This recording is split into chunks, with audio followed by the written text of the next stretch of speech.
Hello dear students, welcome to winners academy. Winners academy তোমাদের প্রত্যেককে স্বাগত জানাই। আমাদের আপকামিং যে এক্সামটা আছে মিসলেনিয়াস, তো সেই মিসলেনিয়াস এক্সাম আমাদের কাছে ভীষণ গুরুত্বপূর্ণ।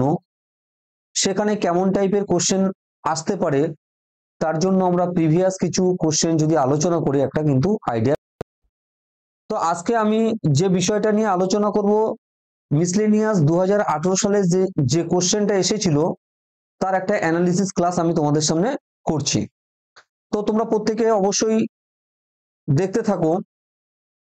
দেখো, প্রথমে যে কোশ্চেনটা আছে সেটা হচ্ছে উলার লেক কোন রাজ্যে অবস্থিত। এটা কিন্তু একটা ভীষণ ইম্পর্টেন্ট।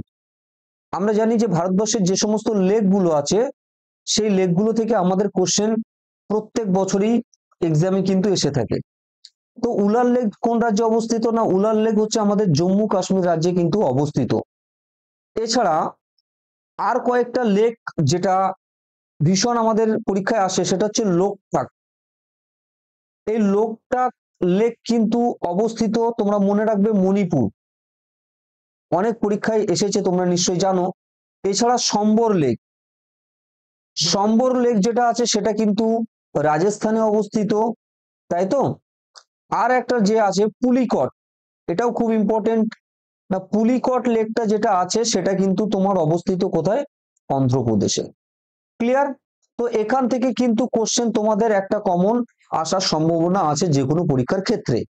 দ্বিতীয় কোশ্চেনটা আমরা যদি দেখি, দেখো লেখা আছে, দ্বিতীয় কোশ্চেন আমরা দেখতে পাচ্ছি কোন রাজ্যে সুলতানপুর পাখি অভয়ারণ্যটি অবস্থিত। যে সমস্ত অভয়ারণ্যগুলো আছে সেই অভয়ারণ্যগুলো থেকে কিন্তু আমাদের এক্সামে কোশ্চেন আসে, এটাও কিন্তু আমাদের একটু গুরুত্বপূর্ণ গুরুত্বপূর্ণ তোমার হচ্ছে। তাহলে এখানে দেখো সুলতানপুর অভয়ারণ্যটি হয়ে যাবে অপশন কি এ, অ্যান্সার হরিয়ানা। অর্থাৎ হরিয়ানাতে কিন্তু আমাদের সুলতানপুর অভয়ারণ্যটি অবস্থিত। এছাড়া আরো কয়েকটা যেটা আছে সেটা হচ্ছে ভরতপুর অভয়ারণ্য। ভরতপুর অভয়ারণ্যটি কিন্তু অবস্থিত আছে কি না রাজস্থান। এগুলো তোমরা মনে রাখবে, নোট ডাউন করে রাখো প্রত্যেকে খাতাতে। সেলিম আলী যে অভয়ারণ্য আছে, সেলিম আলী যে অভয়ারণ্য সেটা কিন্তু আছে কি গোয়াতে। এটাও খুব ইম্পর্টেন্ট। এছাড়া তোমার কুমারাকম, কুমারাকম কিন্তু কুমারাকম এটাও কিন্তু একটা ইম্পর্টেন্ট অভয়ারণ্য, সেটা কিন্তু আছে অবশ্যই কেরালাতে। কেরালা। ক্লিয়ার? তাহলে বুঝতে পারছো কোন টাইপের কোশ্চেন তোমাদের এক্সামের ক্ষেত্রে আসছে, এবং এখান থেকে এই যে আমি এক্সট্রা ইনফরমেশন তোমাদেরকে দিচ্ছি সেগুলো অবশ্যই তোমরা কিন্তু নোট ডাউন করে রাখো। নেক্সট কোশ্চেন দেখো, নেক্সট যে কোশ্চেনটা আছে, আন্নামালাই পর্বতটি কোন রাজ্যে অবস্থিত। এই যে আমাদের ভারতবর্ষের যে ভূপ্রকৃতি আছে সেখান থেকে কিন্তু একটা মানে অনেকগুলো কোশ্চেন আমাদের আসে, বিশেষ করে পাহাড় পর্বত থেকে। তো আন্নামালাই পর্বত কোন রাজ্যে অবস্থিত, এই কোশ্চেনটা কিন্তু 2018 সালে এসেছিল। সেক্ষেত্রে আমাদের অ্যান্সার হয়ে যাবে কি কেরলাতে অবস্থিত। আন্নামালাটাই কোথায় অবস্থিত? অর্থাৎ কেরলাতে অবস্থিত, তাই তো। এছাড়া আর যে সমস্ত আমি তোমাদের পর্বতের কথা বলছি সেটা হচ্ছে সাতপুরা, খুব ইম্পর্টেন্ট। সাতপুরাটা কোথায় অবস্থিত, না মধ্যপ্রদেশ। এগুলো সব তোমরা নোট ডাউন করে রাখবে। আমাদের বিন্ধ্য যে পর্বতমালাটা আছে সেটা হচ্ছে কোথায়, না বিন্ধ্যটা আছে গুজরাট। তিনটে রাজ্যকে কিন্তু তোমার করে আছে, সেটা হচ্ছে গুজরাট, ছত্তিশগড়, আর আছে কোথায়, না মধ্যপ্রদেশ। ক্লিয়ার? তিনটে রাজ্যেতে কিন্তু অবস্থান করে আছে। তার পাশে আরাবল্লী। আরাবল্লী তোমরা জানো সবচেয়ে প্রাচীনতম কিন্তু একটা পাহাড় বা ভঙ্গিল পর্বত বলতে পারি আমরা। এটা কিন্তু আছে রাজস্থান, আর কোথায়, না রাজস্থান আছে আর দিল্লিতে আছে। ক্লিয়ার? এইগুলো কিন্তু তোমরা সব প্রত্যেকে নোট ডাউন করে রাখো। তাহলে আমরা বুঝতে পারছি যে কেমন টাইপের কোশ্চেন আমাদের এক্সামের ক্ষেত্রে কিন্তু আসতে পারে। এখন বিষয় হচ্ছে তোমাদেরকে যেটা করতে হবে,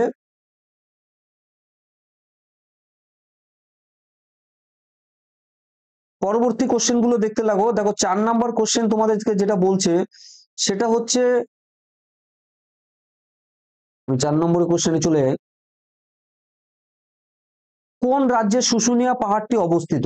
দেখো, তোমরা প্রত্যেকে নিজ নিজ ভাবে ট্রাই করো এর অ্যান্সারটা দেওয়ার জন্য। এটাও কিন্তু আমরা দেখেছি পরীক্ষাতে এই বললাম তোমাদের যে পাহাড় পর্বত থেকে কোশ্চেন আসতে পারে। দেখো কোন রাজ্যে শুশুনিয়া পাহাড়টি অবস্থিত, তাহলে এক্ষেত্রে অ্যান্সার হয়ে যাবে কি না, শুশুনিয়া পাহাড় কিন্তু অবস্থিত হচ্ছে পশ্চিমবঙ্গের বাঁকুড়া জেলায়। এই এক্সট্রা ইনফরমেশনটা কিন্তু মনে রাখবে। শুশুনিয়া হচ্ছে কোথায় আছে, এটা হচ্ছে তোমার পশ্চিমবঙ্গ হবে, এবং হচ্ছে পশ্চিমবঙ্গের বাঁকুড়া জেলায়, এটা হচ্ছে পশ্চিমবঙ্গ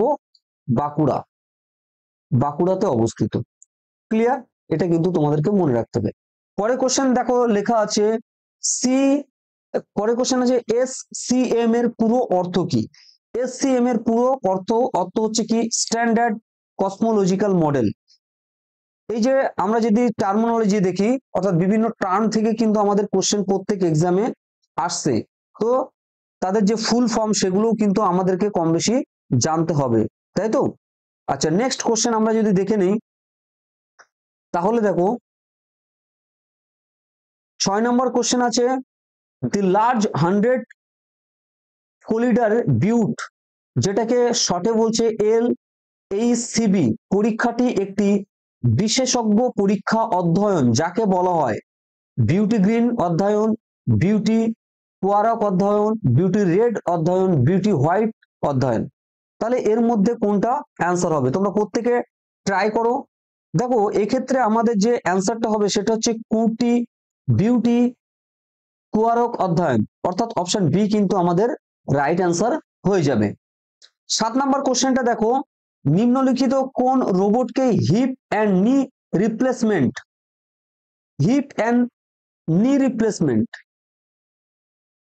তাই তো?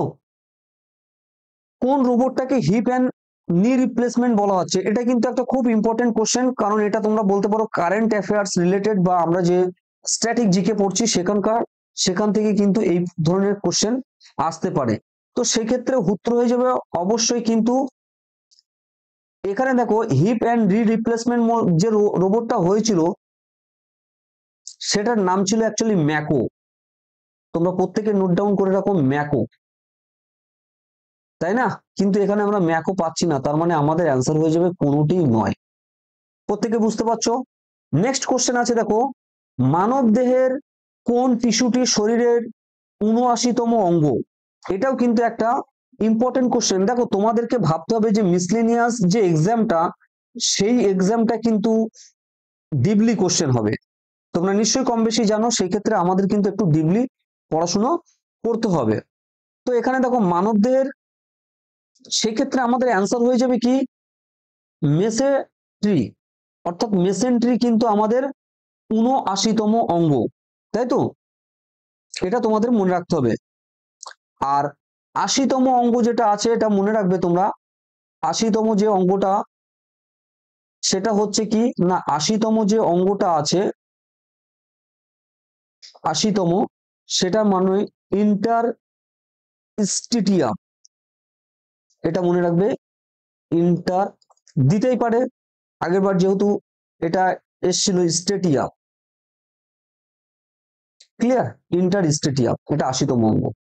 আচ্ছা, নেক্সট কোশ্চেন আমরা যদি দেখি, তাহলে দেখো যে কোশ্চেনটা আছে, নিম্নলিখিত কোন উপাদানটি পৃথিবীর মধ্যে সবচেয়ে বেশি তাপরোধী, ভীষণ একটা ইম্পর্টেন্ট কোশ্চেন।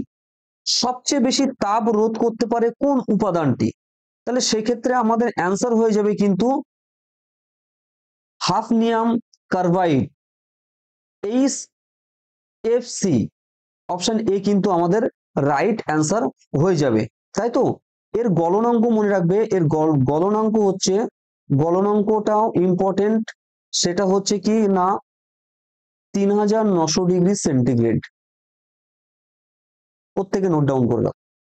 নেক্সট যে কোশ্চেনটা আছে তোমরা দেখতে পাচ্ছ, যে কে কন্ট্যাক্ট লেন্স সেন্সরকে উন্নত করেছেন, যার দ্বারা গ্লুকোমা নির্ণায়ক বিভিন্ন জিনিসকে, যেমন stress hormone, uric acid, pressure sensing পরীক্ষা করা যায়।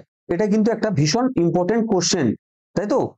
এখানে দেখো দেখো কে কোন বিষয়গুলোকে উন্নত করেছে বা আবিষ্কার করেছে, এটা কিন্তু আমাদেরকে জানতে হবে খুব ভালো, সেখান থেকে কিন্তু আমাদের কোশ্চেন আসে। তো সেক্ষেত্রে আমাদের হয়ে যাবে অপশন বি, প্রফেসর গ্রাগ হারমান।